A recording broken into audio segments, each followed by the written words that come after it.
오늘 좋은 아침 3부 초대석에서는 CRA 융자 월터킴 대표님과 함께하는 초대석으로 꾸며보겠습니다.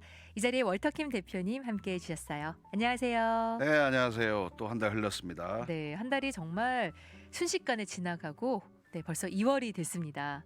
그동안 잘 지내셨어요? 네, 뭐 개인적으로 뭐 교통사고도 있고 그랬지만 어머, 뭐 액땜이라 생각하고 좋은 일이 있을 것 같습니다. 아우, 크게는 안 나셨나요? 크게 나서 차가 폐차됐어요.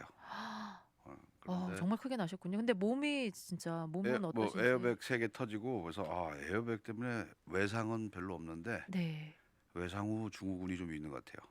한 아, 일주일간 일을 하기 힘들었고 네네. 그래서 이게 큰일이었어요. 제 평생에 처음 그렇죠. 그런 큰 사고는. 큰일이죠. 근데 새벽기도 가다가 나가지고 네. 좀 여러 가지로 힘들었던 부분이 있었는데 또 극복하고 있습니다. 아, 네. 아니 저는 음, 이렇게 들어오셔서 저희가 잠깐 또 방송 시작 전에 다른 이야기도 나누고 네. 해서 평소와 같이 그냥 이제 항상 싱글벙글 하시고 하셔서 전혀 생각 못 했는데 그런 일이 있으셨군요. 아, 한 네.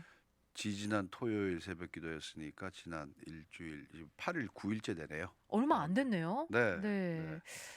아, 네. 빨리 조금 모든 것 다 정리되시고 또 사고 후에 처리할 일도 굉장히 많잖아요. 괜찮아요. 굉장히 많아요. 이게 그게 더 신경 쓰이고요. 네. 우리 청취자 여러분들도 운전 항상 조심하시고 그러니까요. 건강하시기 바랍니다. 네, 오늘 같은 날 특히 또 비가 보슬보슬 내려서 네. 좀 운전 조심하셔야 될 것 같은데, 아니 지금 이렇게 저희가 대화를 나누고 있는데 바로 저희 채팅창에 음. 2091님께서 이렇게 코멘트 올려주셨습니다. 폐차 후에 좋은 일이면 새 차 타시게 되잖아.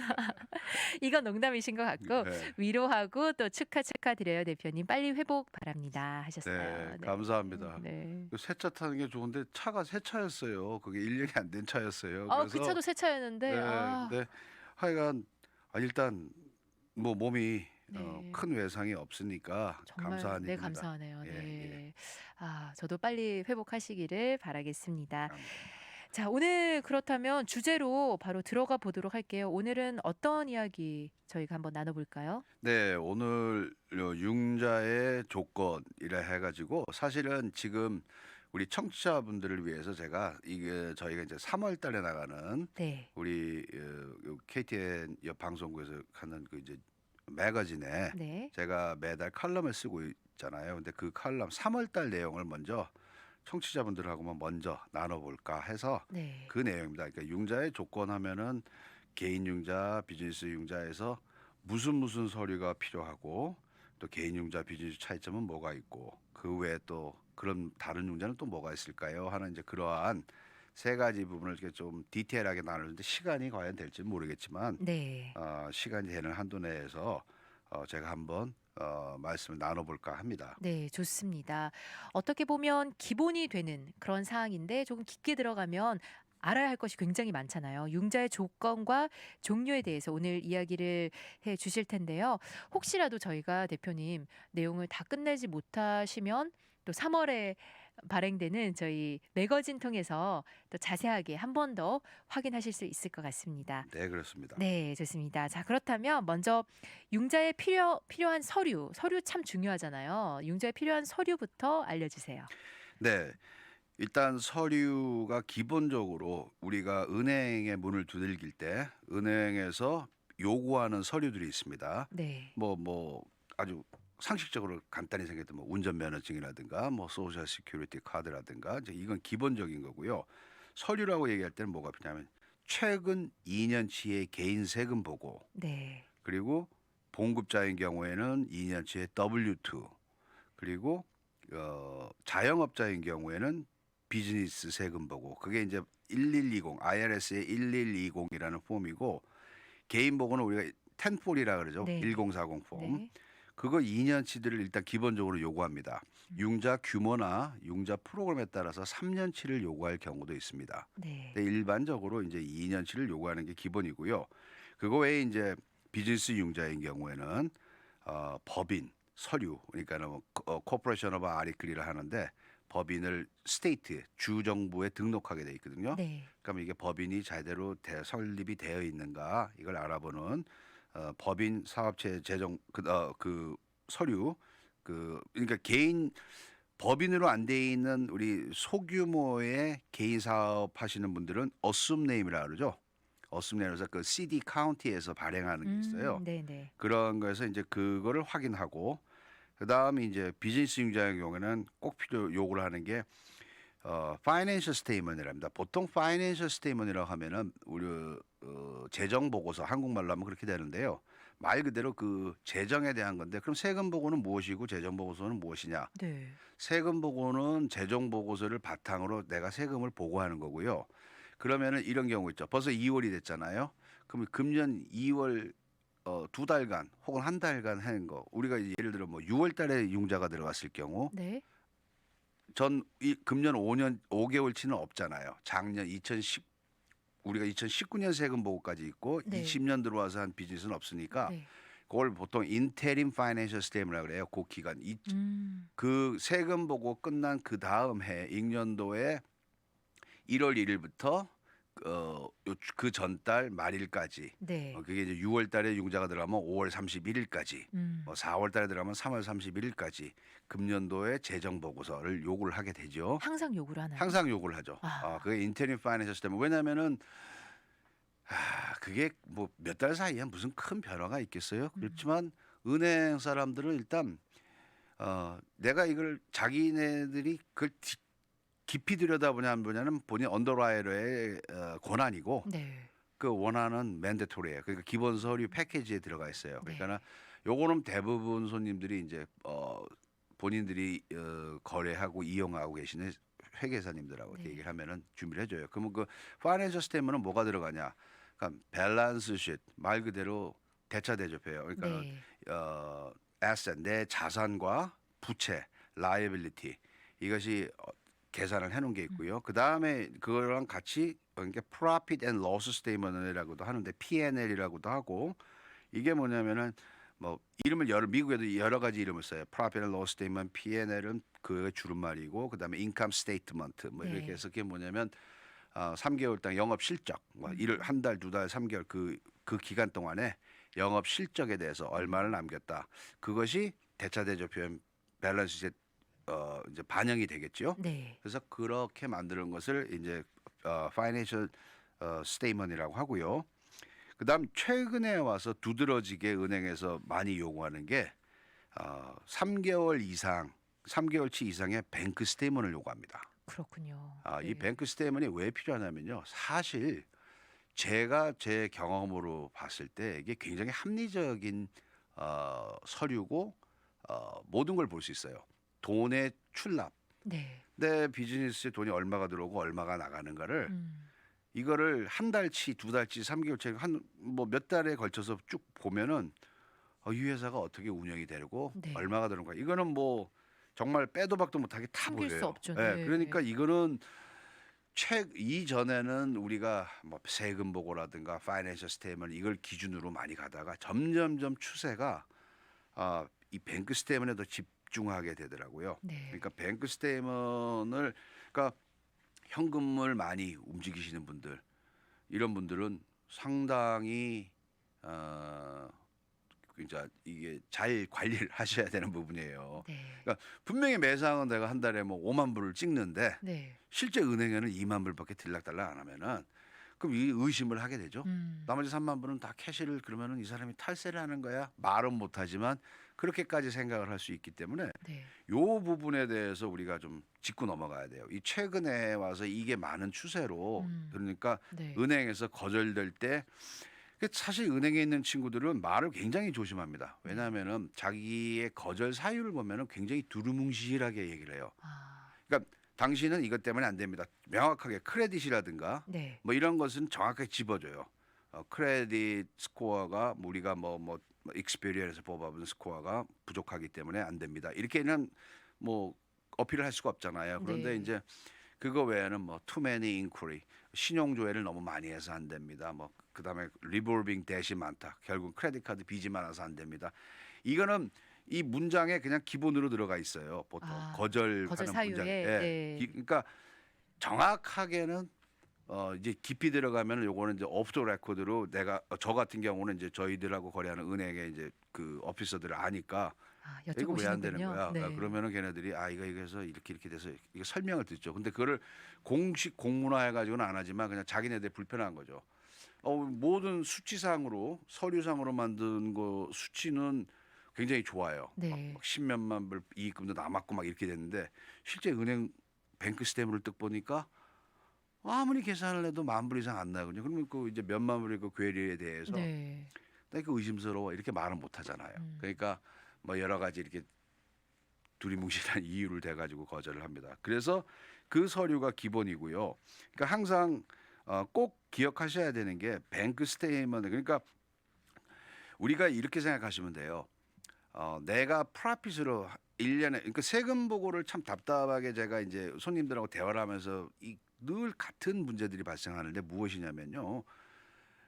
작년에 소득이 어떻게 됩니까? 그러면 소득은 내가 번 돈이고 네. 그러면 매출은 얼마 됩니까? 그러면 정확하게 파악을 못 하고 계세요. 대부분이 얼마 정도 될 겁니다거든요. 근데 본인이 보고한 세금 보고 정도 작년 거 우리가 기억을 뭐 몇 년 전 건 모르더라도 작년에 매출 12만 한 달에 만 불씩이면 12만이잖아요. 네. 작년에 매출 12만에 네트 인컴 프라핏이 뭐 5천 불이 생겼습니다. 이렇게 하면은 굉장히 편한데 대부분이 그렇게 정확하게 알고 계시지 못해요. 음. 그러면 저 같은 경우는 그런 분들한테 이제 그 대화를 아무리 설명하는 것보다 그럼 세금 보고를 어차피 은행에 내야 되니까 제가 리뷰를 합니다. 그러면은 네. 이제 융자를 하는 전문가라고 얘기를 하시는 분들은 파이낸셜 스테이먼트하고 그다음에 그 세금 보고 네. 그 텍스 리턴을 보고 이 사람들 캐시플로우 현금 유동성이 어떻게 되는가를 계산하는 법이 있어요. 아. 이거를 볼 줄 알아야 전문가예요. 네. 그러니까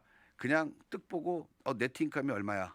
그럼 이게 네트 인컴에 플러스로 우리가 인트레스트 내는 거라든가 감가상각되는 거라든가 막 이런 것들은 포함이 안 돼 있거든요. 실제로 눈에 보이지 않는 인컴들이 더 있어요. 네. 그러니까 그런 거를 은행에서 이제 계산할 때 그 캐시플로우에 들어가는 팩터예요. 네. 그러니까 그런 좀 깊이 지금 조금 전문적인 제가 말씀을 드려서 청취자분들이 잘 몰라 언더스탠딩 안 되실 분도 있는데 이런 거를 봅니다. 은행이. 그러니까 간단히 말씀드리면은 네. 그래서 이런 것들에 대해서 제가 늘 말씀을 드린 게 이게 서류를 그러니까 손바닥으로 하늘을 가려고 잠깐 내가 캐시를 이렇게 뭐 하는 이게 한두 번은 괜찮은데요. 이게 몇 달 혹은 1년에 계속돼서 했을 때는 전체적인 그림에서 균형이 안 맞겠죠. 네. 그러니까 이 부분을 그러니까 융자를 안 하고 내가 그냥 계속 살겠다 하면 아무 문제가 없지만 우리가 네. 모르잖아요. 그렇죠. 그리고 이게 지금 제일 이제 뭐 우리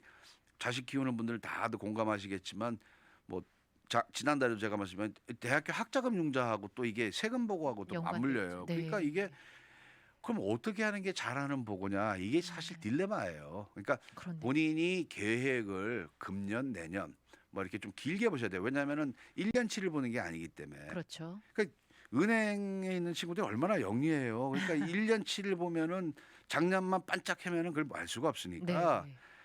2년치, 3년치를 볼수록 심지어는 더 볼수록 음.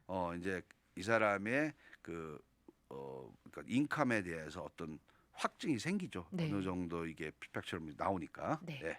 그렇군요. 지금 융자에 필요한 서류를 여러 가지 설명을 해 주셨습니다. 또 뭐 개인 융자냐 비즈니스 융자에 따라 다를 수도 있고요. 그리고 또 융자 금액에 따라서 조금씩 달라질 수 있지만 저희가 전체적으로 필요한 서류의 종류들 한번 정리를 해보고 가도록 할게요. 네. 최근 2년치 개인 세금 보고가 기본적으로 필요한데 뭐 금액이 커지면 3년까지 요구할 수 있다고 하셨고요. 그리고 그 봉급자인 경우에 2년치 W2 그리고 그 개인 재정 보고 그 파이낸셜 스테이트먼트 이야기하셨고요. 그리고 비즈니스도 뭐 비즈니스 세금 보고 또 법인 혹은 사업체 재정 보고서 파이낸셜 스테이트먼트 이야기하셨고요. 그리고 법인 등록 서류 및 상호 등록 증명서 그리고 마지막으로 그 최근에 굉장히 많이 요구하고 있는 게 최근 3개월치 은행 스테이트먼트 이야기를 하셨습니다. 이렇게 보면 굉장히 서류가 많다. 저는 이렇게 전문가적인 입장이 아니니까 되게 많이 요구를 하네 이런 생각이 드는데 네. 네, 뭐 이걸 다 요구할 수도 있지만 뭐 몇 가지 요구할 수도 있는 거고 그렇죠. 개인 융자인 경우에는 간단하죠. 네, 많이 줄어들어요. 네네. 그런데 이제 100만 불짜리 비즈니스 융자나 5만 불짜리 비즈니스 융자나 융자 원하는 서류는 똑같아요. 네. 이거는 은행에서 자기네들이 제출을 원하는 게 이제 요거에서 지금 이제 몇 가지 더 빠진 것들이 뭐냐면 첫 번째 이제 애플리케이션. 네. 제일 중요한 게 애플리케이션을 쓸 때 애플리케이션은 뭐냐면은 내가 이 돈이 왜 필요하고 음. 목적 이거를 잘 기입을 해야 돼요. 그쵸. 그리고 거기에 이제 쓰는 숫자 난들이 그러니까 대부분 거의 90% 이상의 손님들이 95%까지 뭐 100명 중에 진짜 5명 정도 제외하고는 애플리케이션 제대로 잘 못 쓰세요. 네. 영어를 잘하시고 못하시고 상관없이 네네. 익숙치가 않으니까. 음. 그러면 이제 애플리케이션의 그 내용을 잘 기재하는 거 하고요. 그다음에 그 개인 재정 보고서라고 아까 비즈니스 말씀드렸잖아요. 네네. 비즈니스 개인이 퍼스널 파이낸셜 스테이트먼트는 뭐냐면 이거는 이제 또 이거는 거의 대부분 사람들이 못 해요. 그 뭐냐면 내 크레딧 카드 빚이 얼마 있고 음. 내 자동차를 몇 년도에 얼마 주고 샀는데 네. 론이 얼마 남았고 네. 다 기입해야 돼요. 그것도 뭐 CPA 분들이 해 주실 수 CPA 있죠? 분들한테 하셔야 하는데 CPA 분들이 개인 나가고 들어가는 거에 대해서 네. 크레딧 카드 빚 같은 경우는 바뀌잖아요, 맨날. 네네. 그러니까 기본적으로 저희들도 이거를 대행해서 이제 이게 저희가 서류를 준비해야 되니까 네. 그러면은 여쭤봐요. 그러면 아니 지난달 어떻게 된 것도 모르세요. 근데 그러면 스테이먼을 다 받아야 돼요. 네. 혹은 이게 왜 그러냐면 크레딧 리포트를 뽑잖아요. 우리가 네. 크레딧 리포트를 쭉 뽑으면은 거기에 쭉 다 나옵니다. 크레딧 카드. 근데 이게 문제가 크레딧 리포트에 나와 있는 현재 밸런스가 네. 정확치가 않을 때가 많아요. 아. 지난달에 돈을 많이 내셨는데 이게 업데이트가 안 되는 반영이 안 거예요. 되고 네. 그러면은 이제 크레딧 점수가 움직이잖아요. 네. 그러니까 그러한 내용 때문에 이거는 아무리 이게 뭐 자세하게 하는 거를 지나치다고 이거는 강조를 해야 되는 거예요. 네. 그래서 중요합니다라고 여러 번 말씀을 드려요. 근데 그게 뭐 이렇게 중요해 본인들이 판단하면 쓰면 안 돼요. 손님들이. 근데 네. 이거를 굉장히 중요해요. 그래서 debt schedule라고 나오죠. 그러니까 네. personal financial statement 해서 개인 재정 보고서에 네. debt schedule.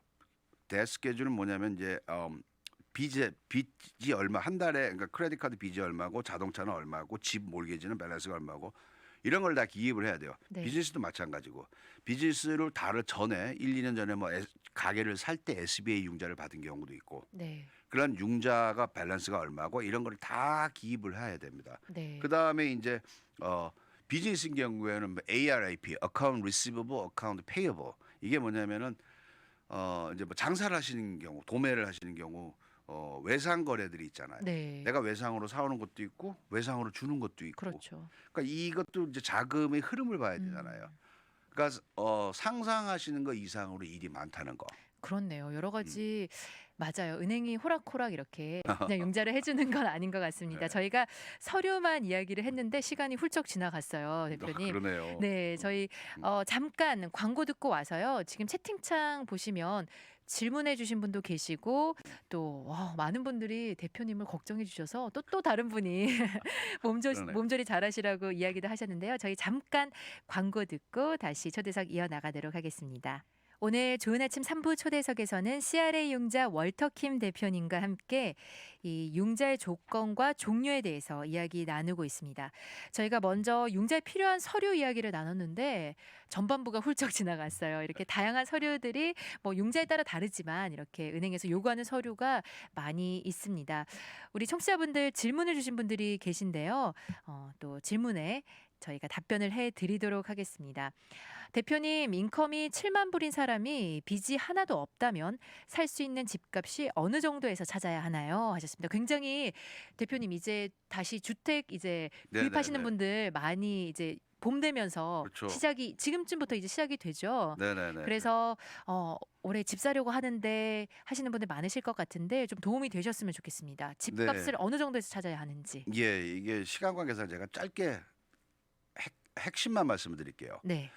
일단 인컴이 7만 불이라고 생각하면은 거의 한 달에 6천 불 꼴이거든요. 네. 6천 불이면은 1년이면 7만 2천 나오죠. 그러니까 한 달에 한 6천 불였는데 이 집을 인컴을 사는 데는 뭐냐면 내가 나가는 아까 뎃 스케줄 말씀드렸잖아요. 돈 네. 나가는 것이 크레딧 카드나 자동차나 뭐 크레딧 리포트에 나와 있는 거. 그러니까 내가 인슈어런스 뭐 공과금 이런 거 말고 이거가 43%예요. DTI라는 게. 네. 그러면은 내가 현재 나가는 돈이 43% 밑에 그다음 중요한 건 다운페이를 얼마 하실 거냐. 그렇죠. 그러니까 그 정도 선이면은 융자가 되는 거예요. 음. 그러면은 우리가 6,000불에 43%라면 6, 4, 14, 6, 3, 18 그러니까 2,500불 이상의 페이먼 이상이 돼 있으면은 융자가 거절될 확률이 굉장히 높아요. 네. 그러니까 이분이 크레딧 카드는 미니멈으로 계산합니다. 그다음 자동차 페이먼 나가죠. 그다음에 이제 기본적으로 나가는 아파트는 내가 집을 살 거니까 없어지는 것이고 그러니까 그렇죠. 이 계산하는 법이 있어요. 네. 그러니까 요런 경우에 대충 하고 그다음 크레딧이 몇 점이냐에 따라에 페이먼이 결정이 되겠죠. 네. 크레딧이 어느 정도고 그러니까 자세한 거는 저희 사무실 전화 주시면은 저희가 금방 뽑을 수가 있고요. 어. 제가 지금 말씀드린 그 기준으로 43%가 넘어서지 않아야 된다는 거하고 다운페이를 20% 이상 하시면은 네. 세금 보고상에 있는 게 세금이 지금 세금 보고에 되어 있는 게 인컴이 7만 불이라는 얘기라고 저는 믿어요. 네네. 그냥 현재 캐시로 버는 게 아니고 네. 그러면 그것을 계산을 하고 그다음 모든 게 다 됐다는 전제하에 이제 제가 지금 풀어서 말씀을 드리는 거거든요. 그러니까 이분은 네. 20% 이상을 안 했을 경우에는 PMI가 나오잖아요. 그렇죠. 그러니까 네. PMI가 나오니까 또 이제 처음에 사는 집인 경우는 FHA 융자도 가능하고 그럴 음. 때는 5% 다운도 가능하고 네. 이런 여러 가지 프로그램이 있으니까 네. 먼저 이제 내가 자금 능력이 어느 정도 되는가를 일단 보고 그리고 결정하시면 될 것 같아요. 네, 좋습니다. 네. 또 여러 가지 고려할 사항이 있으니까요. 네. 더 자세한 정확한 뭐 대충이라도 정확한 금액을 알고자 하시면 네. 또 전화 주시면 네. 또 자세하게 알려주실 수 있을 것 같습니다. 네, 그렇습니다. 아, 도움이 되셨으면 좋겠고요. 다음 분은 2091님. 네. 제가 집이 있는데 직장 가까운 곳으로 집을 사서 이사를 가고 싶은데 뭘 우선으로 해야 할까요? 집을 먼저 사고 이사를 한 다음에 1년 안에 팔려고 하면 그 내가 세컨홈 그 집을 사는데 문제가 될까요? 아니면 현재 집을 팔거나 리스로 내놓을 수도 있고요. 이 질문도 이것도 많이 좀 하실 네. 것 같아요. 그렇죠? 많이 해오고 네. 방송에서도 몇 번 말씀을 드렸어요. 네네. 근데 집을 사실 때 우리가 두 번째 집을 사실 때는요. 항상 생각하셔야 되는 게 내가 가지고 있는 계획과 상관없이 은행에서 보는 심사는 아주 단순합니다. 네. 당신 수입이 가능합니까? 음. 페이만 할 능력이 됩니까예요. 그러니까 이분 같은 경우는 집이 순간적으로 두 채가 됐을 경우 아까 말씀드렸지만 그 43% 대스케줄이라든가 막 이런 걸 다 맞춰야 되잖아요. 네. 그러면은 내가 인컴이 충분히 있어요. 그럼 두 개를 사든 집을 세 채를 사든 전혀 상관은 없어요. 단지 두 번째 사는 집부터는 내가 사는 홈스테드 집을 거주 목적으로 사는 것이 아니고 인베스트먼트 프로퍼티 투자용 집이 되기 때문에 네. 우리가 보는 게 좀 더 까다로워요. 은행에서. 아, 네. 그러니까 그 부분을 참고를 하시고요. 딱 1년 안에 파시겠다고 하는 거에 대한 그거는 내 계획, 플래닝에 들어가 있죠. 1년 안에 누가 산다고 계약이 돼 있는 건 아니잖아요. 네. 그러니까 그러한 문제를 은행에서는 이게 컨텐전스를 다루기 때문에 이거는 큰 의미가 없어요. 네. 1년 안에 안 팔 수도 있잖아요. 내가 그냥 해보니까. 의도지만 그렇죠. 아닐 수도 있으니까. 뭐 네. 내가 보니까 집 두 채로 해서 뭐 괜찮다. 이런 경우를 생각하기 때문에 은행에서는 현재 집을 첫 번째 집을 지금 그대로 놔두고 두 번째 집을 직장 근처에 사실 때 살 수 있는 능력이 되냐 인컴 스테이트먼트 그러니까 세금 보고하고 모든 걸 다 보고 네. 두 번째는 그것이 가능하다면 네 사실 수 있습니다. 그다음 두 번째 집을 리스를 놓으시든 파시든 아무 상관없습니다. 네. 두 번째 집만 융자가 나온다 하면은 네. 그렇지 않고 내가 이 집을 팔아야 이 집을 이사 가야 되는 상황이다. 네. 그럴 때는 이제 보통 그거를 그 융자 조건이나 이 집에 팔 때 네. 그 부동산 하는 분들이 그걸 컨텐전스를 걸어놔요. 네. 그러니까 이 집이 내가 팔려야 저 집을 사고 아. 어플 이분도 집을 새로 볼 때 살 때 계약을 하잖아요. 보통 분들이 그렇잖아요. 네. 내가 이 집 팔아야 이 집 사잖아요. 네네. 그러니까는 이제 이 집을 새 집을 먼저 보러 가겠죠. 나는 내놓기만 하면 되니까. 네. 새 집 보러 가서 계약할 때 그럼 새 집 새로운 집을 파시는 분 음. 입장에서 보면은 이 사람이 팔고든 뭐 하고든 빨리 팔아야 되잖아요. 또 이 집 그렇죠. 그 사람 네. 입장에서는. 네. 그러니까 뭔가 서로 간에 이게 이제 조건들이 걸리죠. 음. 그거를 이제 부동산 하는 분들이 어퍼를 쓸 때 네. 이렇게 됩니다 하고 얘기를 합니다. 네. 그렇군요. 네. 어쨌든 내 파이낸셜 그 상황이 좀 스트롱하다. 크레딧도 좋고 소득이 많다 하시면 뭐 집을 두 채 사셔도 문제 없이 사실 수 있지만 조금 그렇지 않다 하시면 하나를 팔고 이렇게 세컨 홈을 사시는 게 네. 네, 좋을 것 정보를 같습니다. 좀 더 주시면은 제가 더 네. 자세히 근데 이분도 저희 사무실로 네. 전화를 주시면은 현재 인컴 설명을 안 하셨거든요. 그러니까 음. 인컴이 어떻게 되고 그렇게 하신다면 제가 충분히 설명 잘 해드릴 수 있을 것 같아요. 네, 좋습니다. 또 질문이 계속 올라오고 있어요, 대표님. 네. 저희 계속 또 내용이 준비돼 있는데 네. 어떻게 할까요? 조금 어, 진행을 해야 되겠죠? 예, 요거 네. 마저 하고 음.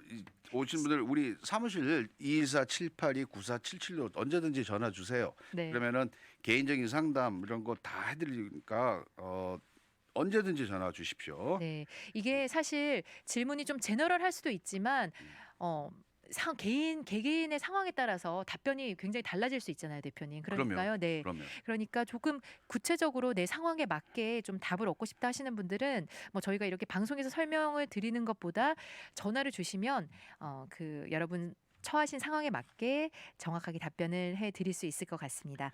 자, 그렇다면 저희 다음으로 계속 넘어가도록 네, 할게요. 네. 제가 지금 우리 김철 씨 말씀대로 이렇게 쭉 얘기를 하면서 본인들이 이렇게 전화로 하는데 이게 굉장히 뭐라 그래야 되지? 부담을 가지시나요? 그러니까 자신들의 누군가를 밝히는 것에 대해서 상당히 음. 불편해하시는 분들이 많아요. 근데 네. 사실 저희는 전화를 받고 상담을 해드리는 게 목적이기 때문에 그분이 누구고 그분이 무슨 일을 하고 그리고 이 또 달라스가 또 넓다면 넓고 좁다면 좁으니까 네. 본인들의 그 사정을 알리고 싶지 하시질 않아요. 그런데 네네.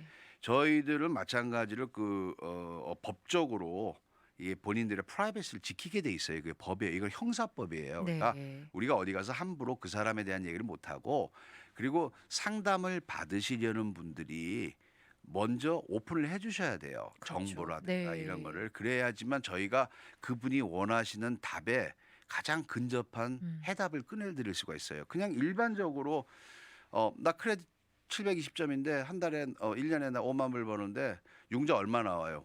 그거 몰라요, 저도. 늘 말씀드리잖아요. 그거는 이분이 얼마의 몇 점이 중요한 게 아니고 그 안에 이제 쭉 나가는 크레딧 나가는 게 뭐가 있고 몇 년 동안 쌓았고 현재 네. 직장은 얼마나 탄탄하고 네. 모든 조건이 다 준비가 돼야 제가 아주 은행에서 보다 설명해 준 것보다 더 자세하게 설명을 해 드릴 수가 있어요. 그러니까 the more I have 내가 더 많이 가지고 있을수록 제가 더 설명을 더 잘해 드릴 수가 있는 거죠. 그러니까 그거를 꼭 손님들 우리 청취자분들 포함해서 모든 분들이 전화를 주실 때 본인 사정을 자세하게 설명을 해 주시면은 그만큼 자세한 네. 원하시는 해답을 들으실 수 있다. 요거 꼭 말씀드리고 싶네요. 네, 좋습니다. 부담 가지시지 말고 또 궁금한 사항 있으시면 연락 주시면 될 것 같고요. 또 저희 이제 그렇다면 개인 융자, 비즈니스 융자 차이점 이야기를 했나요, 네, 대표님? 이제 그 얘기를 지금 하려고 하는데요. 네. 개인 융자와 비즈니스 융자의 차이점은 은행에서는 명확하게 나눠져 있습니다. 근데 우리 고객분들, 우리 손님들 대부분이 내가 100% 오온하고 있는 자영업을 하고 계시니까 개인 거와 비즈니스가 믹스 앤 매치가 되는 게 많아요. 그러니까 네. 쉽게 얘기해서 나 5만 불, 나 개인적으로 5만 불 나 필요 없잖아. 이거 나 만 불이면 돼. 근데 이거만 내가 가게 쓸 때 뭐 수리도 좀 하고 뭐 이거 할라 그래. 이렇게 설명을 하시거든요. 그럼 난감한 거예요. 네. 이걸 비즈니스 융자를 들어가야 돼. 퍼스널 융자를 들어가야 돼. 은행에서도 똑같아요. 네. 은행에서 아까 어플리케이션 쓸 때 그 융자 목적이 중요하다고 말했잖아요. 네. 그러니까 그렇게 할 때 은행에 가서 그렇게 얘기하면은 거절될 확률이 굉장히 높아요. 무슨 얘기냐면은 개인으로 사면은 나 이걸로 크루즈 여행 갈 거야. 나 한국 방문해. 우리 아들 결혼해. 내 개인적인 개인사에 쓰는 거는 관심 없어요. 오케이. 네가 뭘 써도 네 개인적이구나. 이거는 차라리 정당한 이유예요. 네. 미국 보통 일반적인 사람들이 개인 융자 내 가지고 여름 베케이션도 가요. 그리고 갔다 오면 그 돈을 어떻게 갚냐면은 텍스 리턴에 아. 와서 2월 달에 지금 카드비 갚는 달이에요. 이게 리펀드 받은 걸로. 네. 보통 그런 식으로들 많이 해요. 이게 패턴이에요, 미국에. 근데 개인 융자 한국 분들이 빚내 가지고 놀러 가는 거 이상하잖아요. 이게 한국적인 사고에 절대 안 맞아요. 한국적 그러니까 네. 근데 미국 친구들은 그걸 굉장히 플래너 온 가족이 패밀리들이 우리가 플로리다 디즈니월드 갈 거야. 그러면은 한 사람당 비행기표에서 막 패키지 끊으면은 4천 불, 5천 불 막 이렇게 나오거든요. 3박 4일. 네. 그럼 이 친구들 그거를 퍼스널 융자 10,000불 꺼내가지고 가요. 크레딧 카드로 갈 수도 있고. 네. 그러니까 그 돈 언제 갚어? 텍스 리펀드에서 갚아요. 보통 목돈이 들어올 땐 그때 봉급자들은 목돈이 들어올 땐 그거니까. 네. 자영업하는 분은 다른 얘기고. 근데 지금 이러한 상황들을 쭉 설명을 드리는데 제가 말씀드리고자 하는 핵심이 뭐냐면은 개인 융자를 하면서 나 사실 가게에 수리 좀 하려 그래. 이거 융자 거절이 된다는 거예요. 네. 그러니까 이 개인 융자가 거절이 될 그러니까 생각해서 어프로치를 할 때 그걸 잘 하셔야 되고 그다음에 비즈니스 융자와 개인 융자의 가장 큰 차이점은 액수가 되겠죠. 그렇겠죠. 네. 액수는 개인 융자는 우리가 프로그램 은행에 따라 다른데 뭐 스타라인이라 해가지고 업 투 10만 불까지 뭐 주는 데도 있고 5만 불 주는 데도 있고 2만 5천 주는 데도 있고 다 있는데 대부분 개인으로 융자 들어가는 건 한 은행에서 제가 봤을 때 에버리지로 2만 5천이 맥스예요. 네. 한 은행에서 주는 게 그 이상을 받아내면은 물론 더 주는 데도 있다고 말씀을 드렸지만 땡큐 거기는 더 받는 거고 여기가 3만 5천 여기는 1만 5천 이렇게 돼서 5만 그러니까 은행을 한 세 군데 가야 5만 10만을 받을 수가 있는 거 5만 이상을 받을 수가 있는 건데 네. 이 내용은 뭐냐면은 요새는 은행에서 또 보는 게 개인 소득이 얘기를 하잖아요. 아까 어플리케이션에서 지금 그 서류 중에 빠졌는데 페이스탑이 빠졌어요. 뭐냐면 네. 봉급 명세서. 네. 그러니까 보통 봉급 명세서만 집어넣고도 융자가 가능해요. 개인 융자인 경우에 나 여기 디케인에서의 뭐 근무해 뭐 직위는 내가 뭐 한국식으로 좀 뭐 디렉터야 매니저야 뭐 프로그램 거기에 뭐 헤드야 뭐 이런 식으로 직위를 써놓고 한 달에 4,000불 벌어 뭐 이렇게 얘기를 했어요. 그러면은 4,000불 버는 거에 대한 봉급 명세서가 나오잖아요. 네. 그 페이스탑을. 그러니까 그렇게 해서 그 페이스탑 2달치 것만 최근 거 2-3달 것만 보고서 융자를 해주는 은행도 있고 그 대신 나 4만 불이 필요해. 이렇게 되면은 그럼 너 2년치 세금 보고 갖고 와. 그러니까 액수를 많이 요구하면은 걔네들도 더 자세하게 봐야 되죠. 네. 크레딧이니까 네. 불안하니까 그런 생각을 하시고 융자가 들어가야 돼요. 네. 그러니까 10,000불, 2만 불짜리는 간단하게 가능합니다. 크레딧 좋고 직장만 있으면 또 어떤 분들은 크레딧은 좋은데 직장이 없는 분이 있고 직장은 내가 이제 새로 들어간 직장이라서 또 문제가 되는 분도 있고 돈을 봉급을 많이 받기로 계약이 잘 돼서 그러니까 각자 다 달라요. 네. 아까 김철 씨 말대로 너무 이게 비슷한 듯 다 다르기 때문에 그 상황에 대해서 내가 얼마만큼 빨리 요거를 그러니까 언더라이터가 이 말이 make sense가 되게 우리가 늘 하는 그 합리적인 의심을 걷어버릴 수 있게끔 착착 돼 있으면은 융자는 나옵니다. 네. 근데 이제 그 부분이 안 맞을 때 하고 그러니까 개인 융자 비즈니스 차는 아까 금액 비즈니스 융자 같은 경우는 보통 뭐 미니멈 2만 5천부터 몇백만 불까지도 가능해요. 제가 한 융자 중에 뭐 가장 큰 거는 100만 불 이상도 제가 해봤지만 비즈니스 융자로 네. 100만 불 이상 되는 융자를 할 때 서류를 더 많이 요구를 하지만 기본적인 요구는 그 핵심은 아까 말씀드린 그거예요. 플러스 이 사람들이 뭔가 다른 담보를 제공해야 되면 그 담보 가치가 있냐 없냐는 평가서라든가 뭐 여러 가지가 있어요. 뭐 부동산이 있냐 없냐. 그렇지만 그러한 융자들을 해보고 나니까 저희들이 미국은 참 신용적으로 신용사회라는 게 다시 한번 느끼는 게 웬만한 한국은행에서 10억 100만 불을 융자를 해주면은 커다란 담보를 제공하지 않으면 힘들거든요. 네. 근데 여기는 몇 년간을 했느냐, 그 다음에 현재 이 현금 유동률, 그러니까 캐시플로가 어떠냐 이걸 보고 그게 더 주예요. 아무리 나 10밀리언짜리 건물을 가지고 나 100만 불 이거 가는 거야. 그 100만 불 받으려고 10밀리언짜리 그 자산을 가진 사람하고 수를 해야 되고 복잡한 게 많으니까 이게 중요한 게 아니라고요. 네. 그러니까 비슷하게 돈을 벌더라도 내가 캐시플로가 장사가 잘 된다는 거를 그리고 장사가 잘 될 때 준비하셔야 돼요. 늘 얘기하지만 네. 그리고 지금 제가 또 다른 융자가 또 어떤 것이 있을까요? 하고 이제 우리가 지금 생각을 해봤잖아요. 네. 그럼 개인 융자, 비즈니스 융자 말고 다른 융자들 중에 뭐가 있을까요? 근데 이제 보통 할 수 있는 융자 비즈니스 쪽에서 보면 이퀴먼 론, 장비 융자라든가 스타트업 SBA 융자라든가 개인 융자에서도 늘 말씀드렸지만 텀론도 있고 라인 오브 크레딧 있고 크레딧 카드도 융자로 들어갑니다. 네. 돈을 빌리는 거니까. 근데 요새 하는 것 중에 이제 사람들이 그 크레딧 카드 멀천 론 같은 거를 론이라는 이름이 붙어서 론으로 착각을 하세요. 멀천 론이 뭐냐면 자영업을 하시는 분 같은 경우 크레딧 카드 받잖아요. 네. 가게에서. 그러면 이제 매상이 있잖아요. 그러니까 멀천에 들어오는 돈들이 또박또박 얼마가 들어오잖아요. 하루에 뭐 500불이면 500불 카드 수입이 생기잖아요. 그러면은 그 매상을 기준으로 해서 업투 얼마까지 자기네들이 이제 융자가 아니고 돈을 빌려주는 거예요. 그럼 빌려주니까 융자겠죠. 네. 그러면은 이 돈을 갚는데 은행에서는 우리가 연 몇 프로, 연 이자율 뭐 프라임 플러스 원, 프라임이 뭐 지금 4.75다 그러면 5.75 뭐 이런 식으로 이렇게 계산을 하는 이 이자율인데 여기 있는 융자율들은 보통 29%, 네. 비쌀 것 같아요. 29%에서 30 몇 프로까지 갑니다. 법이 와. 허용하는 한도 내에서. 그럼 네. 어떤 식으로 갚냐면은 만 불을 빌리는데 텀도 6개월 이상을 잘 안 줘요. 그러면은 한 달에 1,000불이면 6천, 한 달에 2,000불을 내면은 12,000불이니까 6개월에 2,000불 정도 이자가 나갔다 하면 비싸지만 오케이가 된단 말이에요. 근데 보통 한 달 페이면 3,000불이에요. 하루에 100불씩 뛰어간단 말이에요, 거의. 와. 그럼 3, 60배, 18,000, 만불 쓰고 18,000을 갚는 거예요. 이거는 고리대금업도 이런 고리대금업죠. 이게 이제 굉장히 많이 쓰는 거거든요. 멀천론이라고. 근데 우리 당장 급하니까 할 수 없이 쓰시는 거예요. 네. 근데 이런 분들인 경우에는 멀천론을 하시는 분들은 크레딧도 안 봐요. 인카민 이 가게 매상만 보거든요. 그러니까 네. 원천 징수해 간단 말이에요. 돈 네. 그날 뽑아가요 돈을. 아. 그러니까 이게 잘못하면은 큰 문제가 되는 게 한 달에 내가 가게 매상해서 몇천 불이란 그러니까 하루에 100불 가니까 오케이 했는데 일수 찍는 거 쉽게 네. 많으면 되는 게. 근데 이게 한 달을 놓고 보니까 전체 매상에서 3,000불이 빠지니까 큰 생활하는데 거죠. 네. 굉장히 문제가 돼요.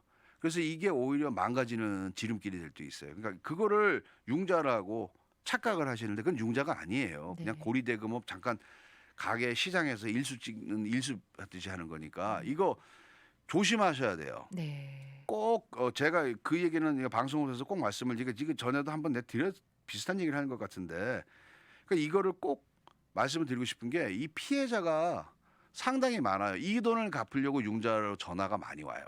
또 이 예, 돈을 그렇죠. 갚기 위해서 또 그렇죠. 융자를 하겠다. 근데 이런 거를 쓰고 있으면 비즈니스 융자는 더더욱 안 돼요. 네. 이거는 은행에서 봤을 때 한국식으로 제1금융권, 제2금융권, 제3금융권 얘기하잖아요. 네. 은행에서 봤을 때 제3금융권 그 밑으로 내려가는 데니까 재정 상태가 최악일 경우에 쓰는 융자이기 때문에 융자라는 표현도 부끄러울 정도이니까 네. 이거에 대한 고민이 많아요. 음. 그러니까 이거를 제가 꼭 방송에서 말씀을 드리고 싶었고요. 아, 네. 이거를 감사합니다. 하시기 전에 진지한 고민을 하셔야 된다는 거. 네. 네.